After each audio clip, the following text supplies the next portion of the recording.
Hi. First of all, your reaction. This is the first budget that both legislature, the governor, and you agree to accept. How does it feel? A reaction of that moment specifically. My reaction is that it's a very important and encouraging step. The PROMESA contemplates that the budget will be certified through a process, a back and forth process between the Oversight Board and the governor and the legislature. The Oversight Board has the authority to make the final decision, but you're always happy when we all agree on the budget, and everybody made adjustments. Everybody gave up some things they wanted so that we could have a budget that everybody agreed to and that reflects Puerto Rico living within its means. This is a budget that Puerto Rico absolutely can act consistently with. Mr. Chairman? I think Antonio. Yes. If okay, I'd like to speak in Spanish. Sure. Okay. Good afternoon. To me, it is an extremely important achievement that the Oversight Board, together with the legislator and the governor, have been able to certify a budget. We work directly with the House, with the Senate, and the administration. We had multiple meetings. And it is a significant event because PROMESA requires three things for the board to finish. First, to get out of bankruptcy. After we have 4 balanced budgets and to go back to the markets. The fact that we have a certified budget provides the path so that if we are able to get out of bankruptcy during this fiscal year, we will have the first balanced budget. After 4 of these and go back to the markets, then the board will end. Therefore, this is a critical path that after 5 years of PROMESA being created, we will have this event today that is a certified budget.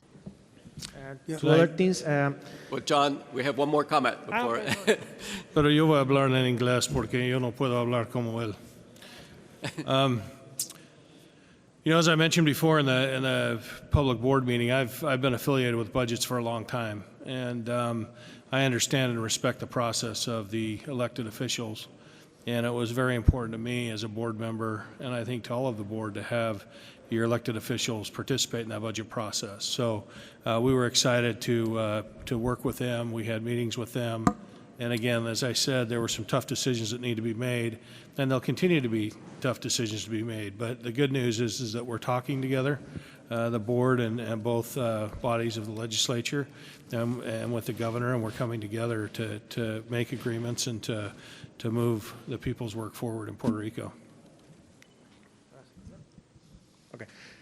2 things. The governor said that as soon as he received the federal funds of the Medicare, he's coming to ask for moving funds on the budget. In the past, that process has been done, but in this specific in this thing now, do you have any problems that when the federal funds that supposedly are going to be approved by the Congress comes to Puerto Rico, you have no problem to let the governor move funds in the budget? What I will say is that PROMESA contemplates, and we've always operated under the principle that if things change, if more money comes in, if something happens, we can amend the fiscal plan and amend the budget. But we only the fiscal plan is based and the budgets are based on the money that has already formally been committed by Congress. So if Congress were to give more funds in the fall, we would take a look at that and we would potentially and likely amend the fiscal plan and the budget. That wouldn't necessarily mean that we would agree with the governor's proposals for use of those funds, but we would certainly talk with him, and to the extent that those funds are formally committed, we would make adjustments to the fiscal plan and budget. Just to add one point to that, we would also have to look at whether or not the funds come with some restrictions, mandates, directives, to see really what would be available funds to talk about other uses of. Osman Perez. Hello to all. Just wonder if you can be more specific and clarify a little bit, because we see this celebration on the one side, but it's always come with all this big if. If we get the 4 year, this for 4 years, if the court approve, if we can exit the capital market, if the Congress approves more money, how certain it's this moment that that you are celebrating today, in this path to actually come out of all these problems and make the board actually finish its work? John will start, and then I think Natalie will start. You know, that's a really good question, and you've got to start somewhere, right? And so really the 4-year certified budget clock starts now, but there's still a lot of work that needs to be done. I mean, there are a lot of structural reforms that need to take place. There's a lot of financial best practices that need to be incorporated into the government here in Puerto Rico. You know, you need to make sure you've got accurate revenue projections. You need to make sure you're scoring legislation to understand how much money you're spending. You need to make sure that you're monitoring, have the right controls in place to make sure you're not overspending your budgets. You need to make sure your liabilities, you're understanding your liabilities and what the long-term nature of those liabilities are. We've got to get out of the thinking about today and the here and present, and we've got to determine where we want to be in 4 or 5 years. Because I'll tell you, to be successful, there's a lot of work that has to be done over the next 4 years to make sure that we have best practices in fiscal management.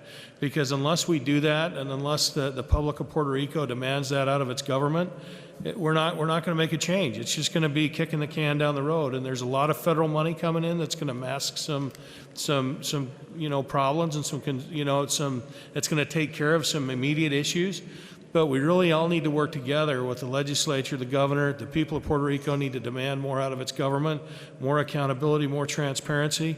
And I think if we can incorporate all of those in the budget process and the financial process over the next 4 years, the people of Puerto Rico are going to be well served into the long run.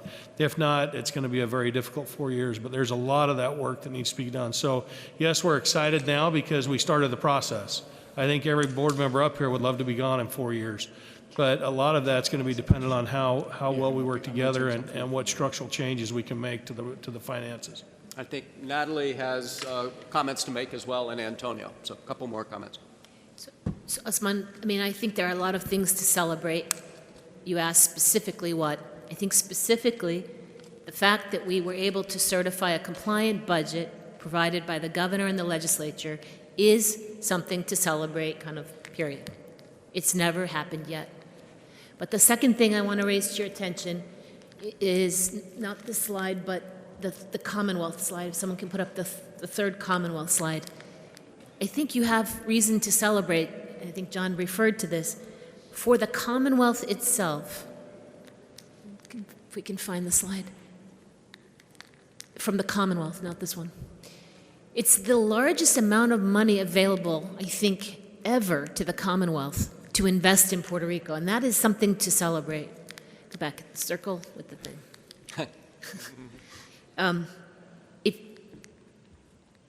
No, we can't seem to get it. Anyway, what I was pointing to is the slide that shows that there is the $21.4 billion in the consolidated budget, but there's an incremental $12.4 available in COVID stimulus funds and FEMA funds to be dispersed this year. That's $34 billion available to spend this year. We should definitely celebrate having those kinds of resources to restore this economy, and we've never had them before. It's a unique historic opportunity. So the second thing I would argue that we are celebrating today, there are a lot of uncertainties, as you mentioned, but this is a certainty. The availability of these monies to be used strategically this year is huge. And we've never in 5 years of Promesa's existence been able to see that level of available resources. Thanks, Natalie. And Antonio. Yeah, thank you. Again, I'll go in Spanish. Promesa is clear. So Promesa talks about, pretty much establishes that for the board to leave, three things have to happen. Number one, there must be 4 balanced budgets. We must get out of bankruptcy and we need to go back to the markets. Why is this so important today? Today, the clock starts ticking. We certified a budget in which a legislated and passed and approved that budget, where the government signed that budget, and we certified it really with some comments that are very, very minor in respect to the entirety, and the numbers were basically not changed. It was just 2 or 3 comments just to clear them out, which we talked about that this morning. So that starts the clock. So if we work together as a team with the legislator and the governor after 4 years, starting today, if we take Puerto Rico out of bankruptcy and we are committed to make all that is possible to make that happen in this fiscal year, and obviously that depends on the negotiations with the bondholders and the bankruptcy court, but we are underway and we have enough of the debt already negotiated and presented to the court, and what is missing is PREPA is underway, but we need the help of the legislature. We need the help, and we need to work together with the governor. And once we leave bankruptcy, which would be the next critical step after today, if we do it during this fiscal year, then it counts as the first of the 4 years, and the third step would be to go back to the market. So there is an important step to go back to the markets, and it is that we've talked about the financial statements. So it is critical that we are up to date with those statements, and we know that we are 3 years behind. Therefore, it's not only the process, the budget process, it's to ensure that those critical changes that are in the fiscal plan are carried out. So talking a little bit about what Ms. DiResco has mentioned, we have the luck that comes through some tragedies. The funds that were assigned because of the hurricane, the earthquakes, and the pandemic, we have a never before seen financial situation here in Puerto Rico. Me personally, I focus on education. I focus a lot on the university because this is the moment in which we have the resources to transform our system, our educational system, from pre-K to the college level, to the university level. We have the federal funds and we have the availability. Therefore, this is the moment that I encourage the legislature and the administration that works with us to make these changes, to make the necessary changes to see how the government to really end Promesa and to give Puerto Rico and the Puerto Ricans the future we deserve. We have a few colleagues on I Zoom. have one. Edward, just a second. I think Arthur wanted to say. No, I just wanted to Sorry, Edward. Sorry. to make something clear. The way the statute requires access to the public markets to end the board's role with respect to an entity, and here we're talking about the Commonwealth, and 4 consecutive years of, I'll say, balanced budget. But that balanced budget, certainly in terms of the Commonwealth, includes the payment of debt service. And the payment of debt service will be triggered if we get to a confirmed plan, the debt is issued, and then it starts getting paid. So although our budgets may balance today they don't include debt service. So we need to get through that confirmation process in the Commonwealth, establish the debt service that's going to be paid, and start to pay that within a budget to trigger the beginning of that 4 consecutive years. Thank you. Okay. Okay. Carl Serrano, Noticel. Yes, good morning. Can you hear me okay? Sí. Yes. See. Okay, thank you. Thank you for accommodating us all. This question is for anyone that can tackle it. I would like someone to explain in layman's terms, as simple as possible, how did the whole reallocation powers between the legislature and the government ended up in the certified budget? There were some talks about that. There were some discussions, and some people wanted something, some wanted others, but we don't really know. I think, in layman terms, how did that ended up? The budget that was certified includes language that is compliant with PROMESA, that has no change to how PROMESA defines the reprogramming or reapportionment process. Kevin, So sorry. Is someone else gonna add, or I'm sorry? Repítelo, Oscar. is someone else adding any other statement to Ms. Jaresco? Sure, I'll add a couple sentences. Go ahead, Antonio. But It's an accurate we worked very closely with the legislature and the administrator, and we achieved a budget that is compliant with PROMESA. Okay. Kevin. Okay, and just as a follow-up then, if I may, does that mean that if the governor were to need any reprogramming, it would have to go to the legislature and then to the board? It's much more complex than that, and again, you have to look to the law for which specific instances need to go where. So I can't answer that in the abstract. Okay, thank you. Kevin. Okay, thanks. Mr. Medina and Judge Gonzalez, I think, clarified one main question I had. This budget won't be considered or credited as a balanced budget unless and until it is amended to include debt service that comes out of the other side of a plan of adjustment. Is that correct? Yes. Yes, Correct. Okay. Okay. And then the other question I had, Mr. Medina mentioned the need for legislature's cooperation on a plan of adjustment, and also the governor. But recent court papers suggest that that the legislation might not be needed to confirm and execute a plan of adjustment. Is there a discrepancy there, or? Yeah. Yeah. I think there are legal arguments that are out there. Each side has taken a view on whether or not the legislature action is required. I think that the best way to deal with it is to say the legislative action hopefully we would have and do it, and that's the simplest way to address it and not get involved in the theoretical arguments about whether it's conceivable to be done without the legislature's cooperation. I think we should just be moving in that direction, and we know that's the most beneficial way that it does get achieved, rather than get into the legal debate. Okay, thank you. We're here. Istra. Thank you.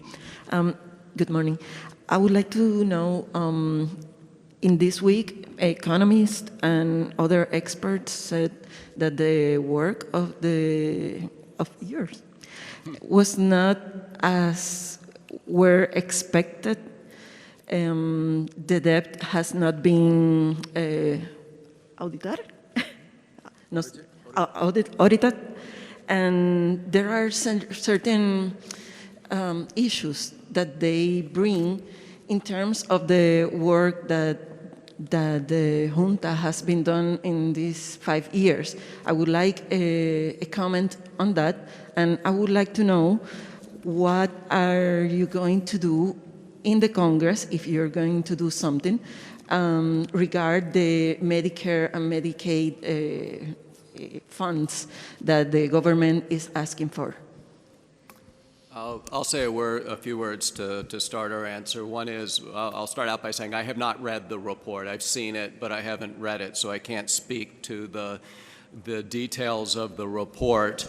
But what I will say is we have very carefully looked into the debt and whether the debt is legitimate, whether it's not legitimate.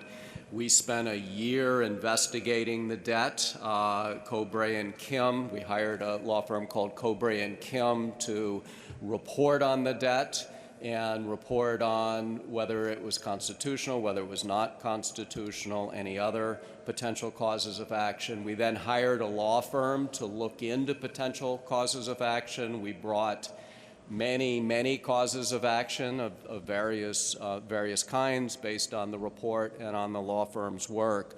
So we have looked into the debt extraordinarily carefully, was the first thing I would say. And the second thing I would say is we're making enormous progress on the restructuring of the debt. We've already restructured billions of dollars of debt. We reduced the COFINA debt, the sales tax debt, from $18 billion to $12 billion. The GDB, the Government Development Bank debt, from $5 billion to $3 billion. We have filed a plan of adjustment for the Commonwealth. We've made agreements with many of the creditors in the case. We have a disclosure statement hearing coming up on July 15, where if the court concludes that our disclosure statement provides adequate information to all of the creditors, we'll then have voting on a plan of adjustment. And my hope is that we will complete the confirmation process for the plan of adjustment, I hope, before the end of the year. It might take a little longer than that, but I think it's possible. It could be as early as this fall. So to any suggestion that we're not making progress on the debt restructuring or that we have not looked carefully into the debt, any suggestions along those lines are simply incorrect. We have looked into it carefully. The plan of adjustment we have proposed, in my view, would be a huge victory for Puerto Rico. It's fair to the creditors. It significantly restructures the debt. It is completely affordable for Puerto Rico. So I will defend to anybody who wants to talk about it what we're doing with the debt. Is anybody else? Antonio? All right, Or Antonio, then Arthur. Go ahead, Antonio. Go ahead, Arthur. Oh, okay. you want? I saw you first. Okay. So, again, I'll go to a little bit to Spanish. Primero tenemos que recordar. So first, we must remember, where did Promesa come from? Puerto Rico was entering into bankruptcy. We did not have money to pay our debts. More than 30% of the budget was being used to serve the debt, whether by paying principal or interest. Did we then enter into a period in which the debt is not paid? And we know what happened here. 2 hurricanes came along, earthquakes, then a pandemic, and here we are 5 years later. I've been a member of the board basically for 6 months up to date. And I know that the board, and I can assure you that the board works all the time to ensure that we will solve as quickly as possible the problem of the debt.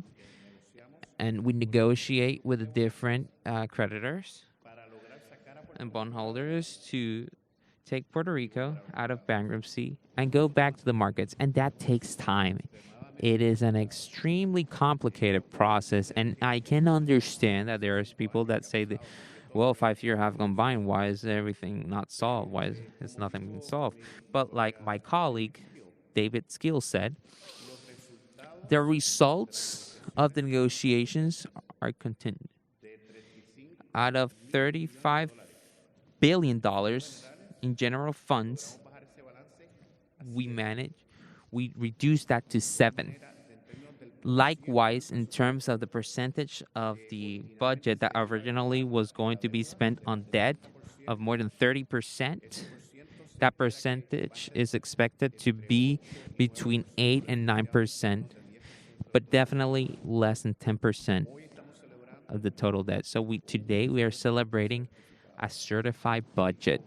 That is the start of the process to end Promesa.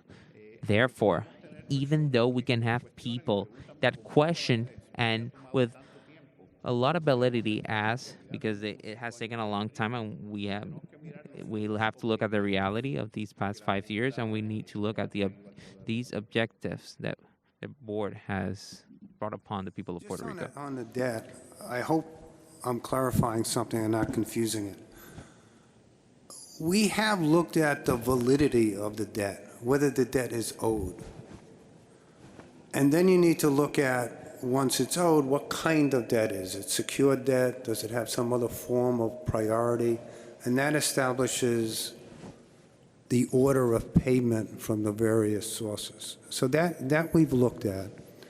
There are things that the Kobe and Kim report found that would put in question certain aspects of the debt. And that has, along with other things, gone into the deliberation and about how the debt has then been resolved. And one point I think of confusion is sometimes the quest for the audit for the debt, I think, gets a little, people talk past one another. All of what Kobe and Kim looked at, it never resulted in any question that the monies that were provided by the debt issuance did not come into the Commonwealth or whatever entity issued the debt. The question then raised about the audit, well, how was it used? Was it used wisely? Was it used consistent with various needs of the people of Puerto Rico? That's not an issue that has anything to do with whether or not that debt gets paid back. That's an issue about whether past governments acted properly, frugally, acted in the interest of the people. All of that, those are more political questions.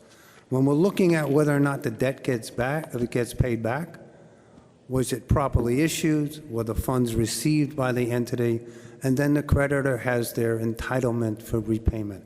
And that's really what the Kobe and Kim report more focused on.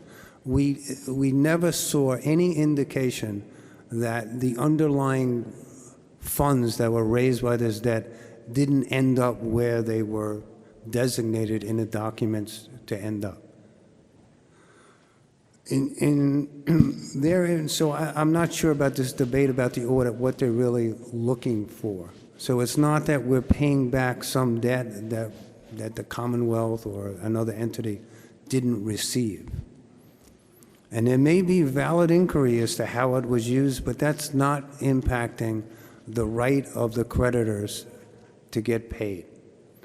And in computing or dealing with the negotiation with the creditors, you're looking at the possibility, is there something about the priority of the debt isn't what they claim it should be? And then the other aspect is, how much can the Commonwealth afford to pay? And those go into the discussion of what is a reasonable amount to settle at. And that's what we've been doing for the last 3.5 to 4 years. The remainder of your question was about Medicaid. The board's position on Medicaid, you asked. The board unilaterally, entirely believes that Puerto Rico deserves equitable and fair treatment in Medicaid. When we are in Washington, when we speak to our colleagues in Washington, we focus on, in particular, the need for long-term or permanent resolution of this problem so that the governments of Puerto Rico going forward can plan, so that you don't have the dialogue and the uncertainty that the governor raised today about if I get it, how much I get, what will be freed up, the inability to plan, and that need for a long-term or permanent, fair and equitable treatment of the U.S. citizens in Puerto Rico. Okay. Última pregunta, last question, Luis Guardiola, Telemundo. Good morning. First, I want to know if this article published by Mr. Medina, is this the position of the board regarding the Ley de Retiro Digno or Dignified Retirement Act? Is this the position of the board or just his position on this issue? I just want to know because you have signed, articles, all of you, and published articles from the board. I don't know if this is just his opinion or the board's opinion. This was his op-ed, But the board has been very public and united in their position in many, many documents with regard to lay. And this reflects that. It does in general reflect the board's That's position. my first question. The second question is, the governor just said that he will ask the board not to go to court against this law. He's going to draft 2 bills to address this issue. I want to know if the board will do that, not go to court, and give the chance to those 2 bills to be drafted before anything happens. Again, we've been very publicly clear, and there's a letter, I believe, that was issued maybe 2 days ago that states that we are asking again for the government to clearly certify that they will not implement the law and that the law will be repealed.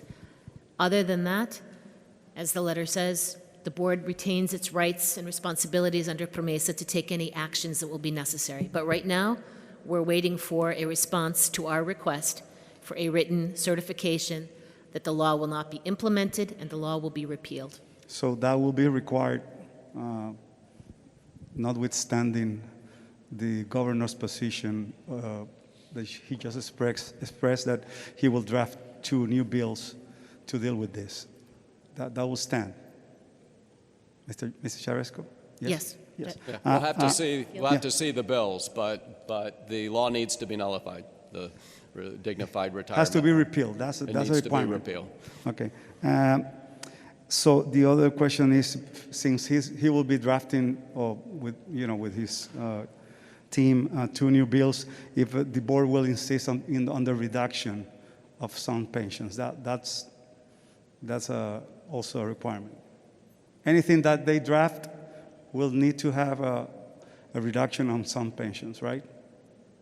We can't speak to some abstract legislation that we've never seen. So there's a process under PROMESA. Anything that he submits, anything that is adopted, we will review with open eyes and with a specific requirement to assure that whatever it is consistent with the fiscal plan and consistent with the budgets. I don't know what he's going to propose, so we can't guess. So the board can review that position about the reduction? He's asking whether we're going to review our position in the plan of adjustment on the pension cut. Is that a possibility, or is that off the table or on the table? We filed a plan of adjustment that. You said that could change, right? Anything can change. But talking about the plan specifically. Say it again. Talking about the plan specifically, you said it could change. I know everything can change, but talking about the plan, and what my question was about you changing your position on the reduction of pensions, which has been, we have not changed our position on the treatment of pensions in the plan of adjustment. When I was talking earlier, I was talking about the fact that if more money comes in from Washington, if something changes, we always have the ability to amend our fiscal plan, amend the certified budgets. That's what I was talking to earlier. Yeah, but I'm talking about what the governor is going to do. He's going to draft 2 new bills to deal with this. I'm asking if, under that circumstances, is the board willing to review its position on the reduction of pensions or not? We'll have to see the particular bills. So it's a possibility. When it's on the table. It's not on the table. We haven't seen the 2 new bills. No, I want to know. David, if I can add, we cannot speculate. You've seen my position is written. We cannot speculate. If the governor submits some new proposal, we will look at it. We look at all the proposals that the governor provides. But nosotros estamos dispuestos a evaluar. We are willing to evaluate the proposal by the governor. All proposals are evaluated, but it is speculative at this time to say what the result of an analysis of proposal that we haven't seen is. So the adjustment plan has already been submitted. It is a plan that balances multiple interests. that was achieved with a lot of hard work. A lot of groups were involved, including the administration. But the board cannot speculate as to something that it has not received. You know, let me just add, you know, there's been a lot of work, and it's very difficult to isolate one section of the plan of adjustment. We've spent hundreds of hours, you know, personally working through the debt restructuring with all the creditors in the Commonwealth. There are a lot of people who the Commonwealth owes money to. There are a lot of commitments that have been made. Clearly, you know, retirements are not something that anybody delights in having to adjust or reduce, but as well as the other responsibilities the Commonwealth has. So to really say that we're open to one area, we've got a plan of adjustment. The board's taken a position to really go in and say we're willing to open up one section of it. Is difficult for us as a board because we've put together what we believe is a very comprehensive plan that takes into account all of the various parties to the bankruptcy that we're in. And so it would be very challenging to do that. Now, to say that things are dynamic, absolutely. To say that you know, things can change, absolutely. I mean, down the road, people can do different things, but we need to get through the bankruptcy. We've got to balance the competing interests. It's very difficult to prioritize one over the other. I think you look at the pension reductions that are in the plan of adjustments. I know any cut's very difficult, and it's tough on families, and we feel that, and I understand that, and we understand that. But at the end of the day, you know, there are people other people that the Commonwealth owes money to, their current employees that we need to take care of. We need to make sure that the adequate resources are here to fund government. So it's very difficult to say, are we going to take a position or relook at a position on one particular piece? That would be very challenging to do at this point, I believe, as a board member. But believe me, we don't take lightly the fact that we've, you know, reduced pensions. We think we've got some provisions in there, you know, and have made some modifications. As far as the debt, the people we owe money to, those are people as well. So I guess at the end of the day, I think while we're open to looking at, I would be open to looking at what the governor proposes. It would be very difficult to go in and revisit a position without relooking at the whole thing. Thank you. Yeah. Gracias. Oh, someone else? Sorry. Arthur, sorry. Go ahead. Oh, just, I mean, we get caught up, I think, in words on this, that we have to, when someone asks us something, we have to consider it. And I think that's what we do, consider it. Can you then take the next step and says, board says they're flexible because they're considering a proposal? I don't think so. I don't think that's a commitment to anything other than the respect that we have for someone who presents something to us to look at it, review it, and then consider it. So I don't think it can be taken beyond that. I'm going to just take the opportunity to make sure everyone understands what's in the plan of adjustment with regard to pensions. Let's just be very clear, because the conversation typically is focused on one element, and there are multiple things in that plan of adjustment. The one element that everyone focuses on is the pension reduction, the pension cut, of up to 8.5% over the threshold of $1,500 per month. 72% of all retirees have no pension cut. They have pensions $1,500 or lower. They have no pension cut. So first of all, not all pensions are proposed to be reduced. Second, there are other things in the plan. There is a pension trust established with some of the surplus funds in the fiscal plan. That pension trust assures that pay-go later can be paid. Third, there is the agreement with the retiree committee that to the extent that the economy is even stronger than what the fiscal plan suggests, that a portion of that strength, of that economic growth, of that tax revenue, goes to restore any pension cut in any given year. Fourth, you all remember Sistema 2000. A large number of civil servants were told to take money from their paychecks and put it into the Sistema 2000 hybrid pension system, that they would have a notional account that would grow and provide for their retirement. And when the board arrived There was no money in Sistema 2000.